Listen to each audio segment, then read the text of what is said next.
Chapter 11 process. The countries that are affiliated with the Arab League, 26% of young people believe that they are planning to start a business within the next year.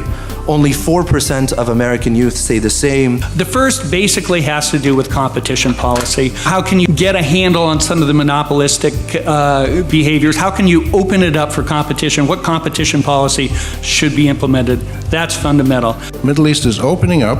The governance systems are as the state contracts a little bit, there's more space for other people to participate in the process of development of societies, and therefore we're seeing what I think is a kind of a second generation of self-determination. Some people would say it's the first time you've ever had a truly self-determinant citizenry in many Arab countries, where the individual citizen can actually express his or her views, and this is a fertile environment for social and economic entrepreneurs. The issue of parastatals and the relationship between ministers and senior officials with parastatals is a huge, huge issue. This is where a lot of the grand corruption comes from. The solutions, I think, at a first instance have to be just around legal and regulatory reform, in the sense that most of this right now is not illegal. So that's going to require a huge amount of political will. Technically, it's not difficult at all. The first thing that you need to know what entrepreneurship is not, so that we don't confuse things.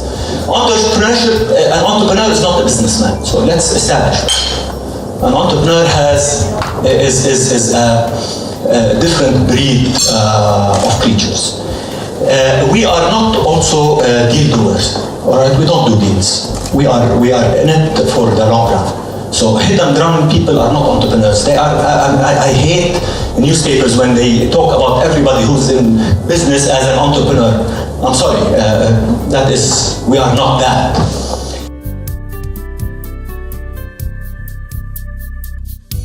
There are many groups that have to create this policy framework. The state has to, the government, the business entrepreneurs, the social sector, universities, and the media. We cannot create a policy framework without all these people working together. All over the world, we have more than 30 million people now as beneficiaries or clients of microcredit all over the world. These people, Muhammad Yunus did not do it himself. They were replicated by others who took the idea. We copied them 25 years ago in Egypt. So what I'm saying is that this is replicability and not growth. The legal environment for civil society organizations in the Arab world is probably among the worst legal environments for anything anywhere. There are three exceptions, and I think it's worth pointing them out. In Lebanon, in Palestine, and in Morocco, there is a declaration system. That's the international best practice, by the way. That is the case in most countries in the world. And typical government justifications, by the way, for these rules are fear of money laundering and terrorist financing. That's what we hear constantly.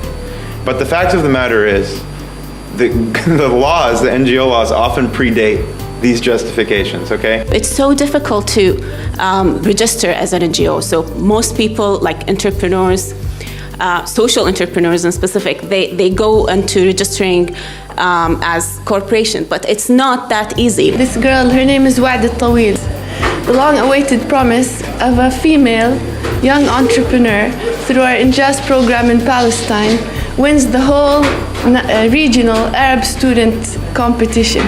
This girl puts a new face to the Arab world. Today we're in 13 countries, and this was our first experience. We were all moved. Every person in the audience had a tear in their eye. It was so unexpected. بتخيل انه اذا هم اجوا عندنا وكان في عندهم بمنتج اقل سعر اللي بيحدد هل انا بدي اقلل سعري او انا بدي ابقى على نفس السعر هو جوده المنتج تبعهم، اذا فعليا حصير فلكسبل بهدول الناحيتين.